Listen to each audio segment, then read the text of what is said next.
Let's go now to Work and Pension Secretary Mel Stride, who joins us now. Very good morning to you, Mel Stride. We're just talking about Boris Johnson. Why didn't you get him out 6 weeks ago? If he's got this star power, people chanting Boris, Boris, Boris. If you're 20 points behind in the polls, why don't you bring out the man who actually has a mandate, who actually won the 2019 general election? Why wait until 24 hours before people head to the polls? Well, I have no idea as to why the timing was what it was, but I think it's very clear why it's happened, which is that Theresa May has been out, David Cameron has been out, Rishi Sunak obviously leading us into this election, want to see a Conservative government. And, you know, this is about what's going to happen tomorrow. It's about whether we want to see a country that is going to have lower taxes going forward, or it's going to be a country under Keir Starmer that is going to see taxes rising very considerably. And it's also, I think, about how Parliament is going to operate and whether we're going to have an effective opposition or not, because if you look at the polls, it's pretty clear that Labour at this stage are heading for an extraordinary landslide on a scale that has probably never, ever been seen in this country before. And that is why I think it's so important that Boris's message, my message, the Prime Minister's message is, you know, this is not a by-election tomorrow. This is going to set what happens for the next 5, maybe 10 years. Let's have a parliament that can hold the government to account. And that means, particularly if you're looking at the Lib Dems, but you've been thinking about the Conservatives in the past, if you're reform-minded, but you're thinking that you voted Conservative in the past, stick with the Conservatives so that we can have that solid opposition and hold the government to account, have proper scrutiny going forward. But you're not going to be going forward. The Conservative Party, Mel, you're done. You're finished. It's a disaster. And all you can do is to get some people to think again and say, OK, we'll not vote there. We'll not vote there. We'll give the Tories a few more votes that they wouldn't have had. But you ain't going to win, and you know it.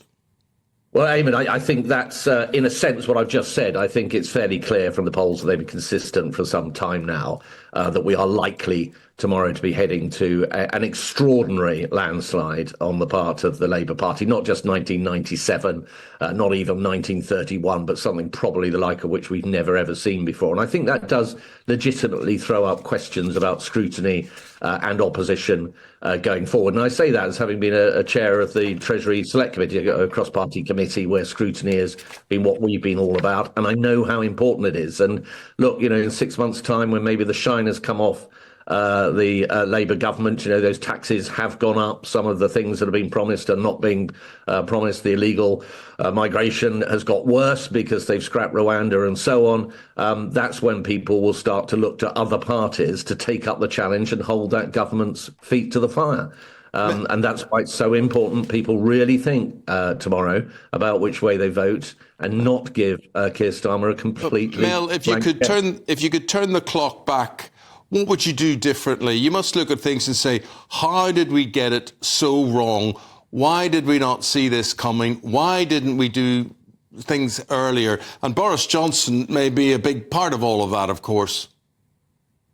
So I think in terms of sort of unravelling what has happened and so on, that those are matters really beyond tomorrow. And if the polls are correct and we do end up with a very large majority for a Labour government, then we will have plenty of time to delve into those questions and to ask many other questions actually about how we reconstruct our party, reposition it and get it back into the position that it should be as the natural party of government. But that is going to be a longer term thing and a long term set of discussions, I think.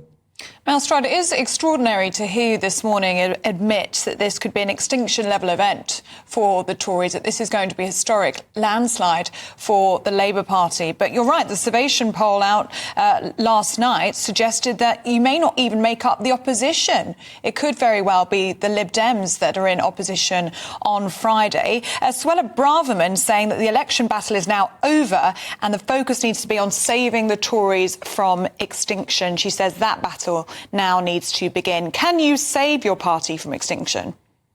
Well, look, we've got about 24 hours now, and what we have to really press very hard is the distinct choice there is in this general election. And it is a party in the Conservative Party that has brought us through COVID with furlough, saved millions of jobs, has got inflation down. Inflation that was brought to our shores through the Ukrainian war has started to get the economy growing, the fastest growing economy in the first quarter of this year of the G7, got real wages growing in each of the last 11 months, inflation back down to target, and cutting taxes. And we have a fully funded plan to further cut taxes.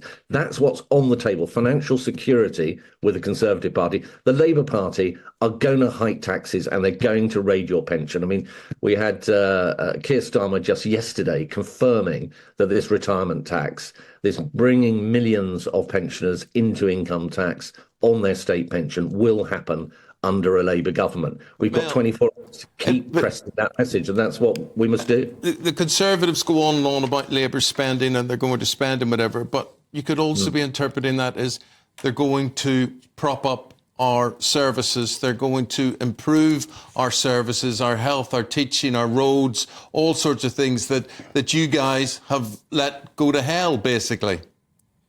So if you look at Eamon at where Labour are in government, which is in Wales, you've got a Welsh health service there, which has longer queues, but almost 1 in 4 Welsh people are waiting on in a backlog for medical care. You look at the educational performance in Wales, which once again is fair enough by Labour. It's far, far worse. And you look at all the other metrics, and people forget what Labour governments are like. Youth unemployment went up 45% under the last Labour government. It's fallen by 45% under this government. Unemployment's almost half what it was under the last Labour government. Pensioner poverty was the 4th highest. That's what people have got to decide tomorrow. No harder working minister than you, of course, doing what you've done and representing your party. Is your seat okay? Is your seat safe tomorrow? I never predict any elections, Eamon, and I'm fighting for every vote here, of course, as I know my fellow candidates are up and down the country. OK, good luck to you. Thanks for your time. And thank you. Thank you very much indeed. Good to talk to you, Mel Stride.